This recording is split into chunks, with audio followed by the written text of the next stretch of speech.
Looking at prices in the real estate market these days, condos certainly look very attractive and can be a great way to get into the market. But what do you really know about condos? What they are, how they operate, what the pros and cons of condo ownership may be, and of course, is a condo a good investment? Well, today we'll be covering the basics to understanding condos, and we are starting now.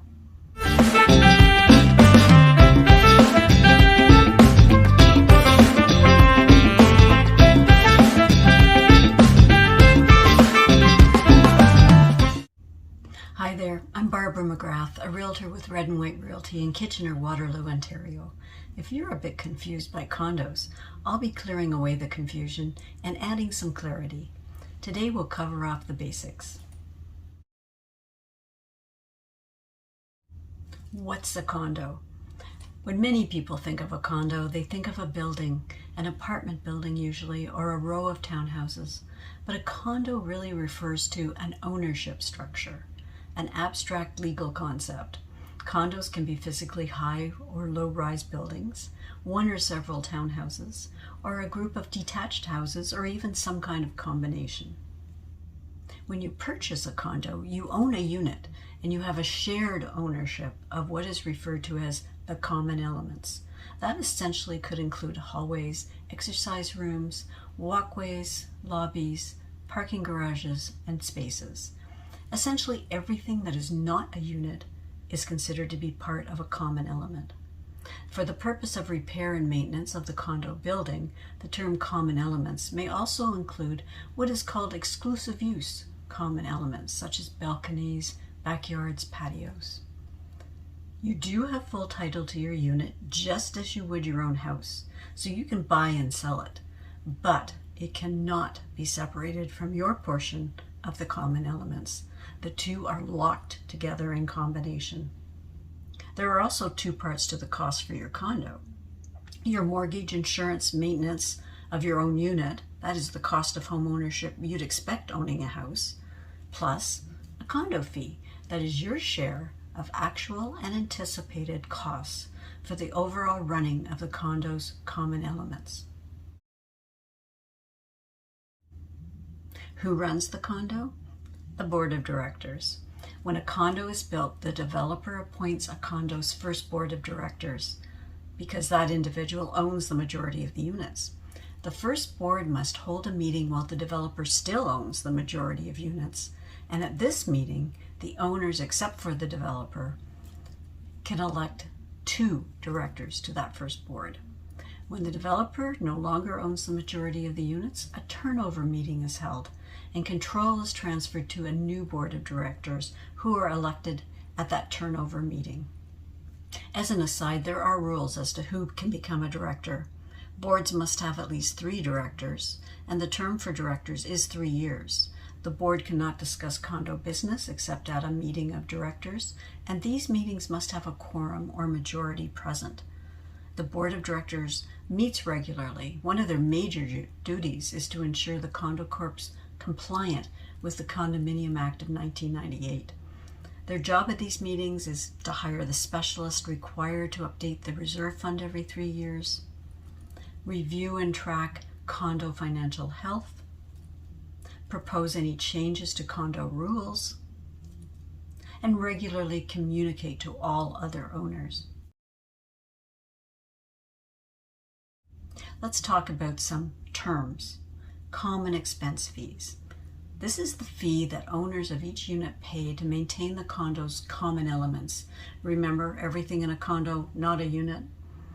Common expense fees consist of several pieces. First, condo utilities. Usually pay for water, sometimes heat, occasionally hydro. You need to double check this one for every single condo. Second, common elements. Making sure things like the elevators keep working, the snow is shoveled. And number 3, an amount that is paid into the reserve fund. Basically an amount of money kept for unexpected major expenses, such as a boiler or a roof or repaving a parking lot. How are these fees calculated? Well, the board figures this out and declares the portion each owner must pay.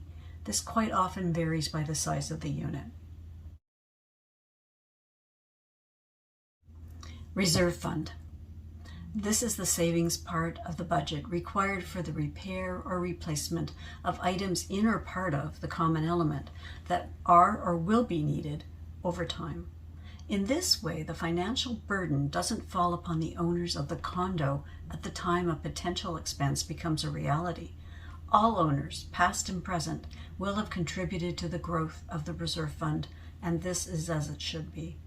A reserve fund study is commissioned every 3 years by the condominium's board of directors, and it determines what major repairs need to be done, the timeline for them, and whether or not the reserve fund has enough money to cover these costs.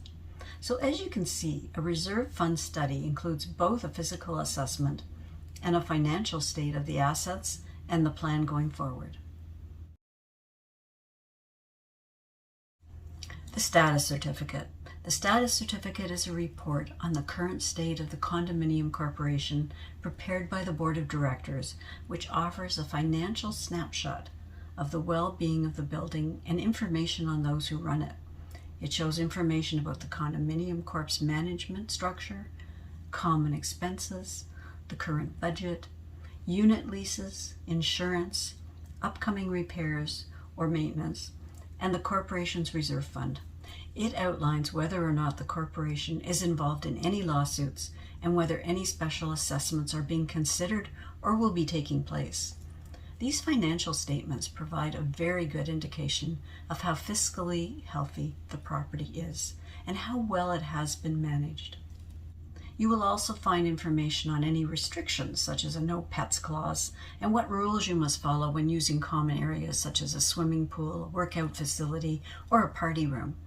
If you're planning on purchasing a condo unit, you will want to request this document to provide to your lawyer before purchase. In many cases, a seller, once they plan to list their condo, will already have ordered a status certificate for potential buyers. Special assessments. The budget is created every year for the condo by the board of directors.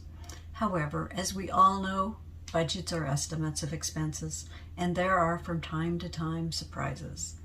Unforeseen expenses.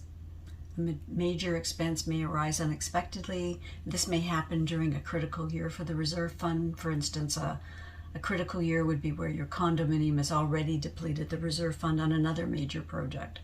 As a result, the reserve fund has too low a balance to cover any unexpected expense. Could be under budgeting, an expense or repair may end up costing way more than expected, or losing a lawsuit. Unit owners must bear any judgment against the condominium.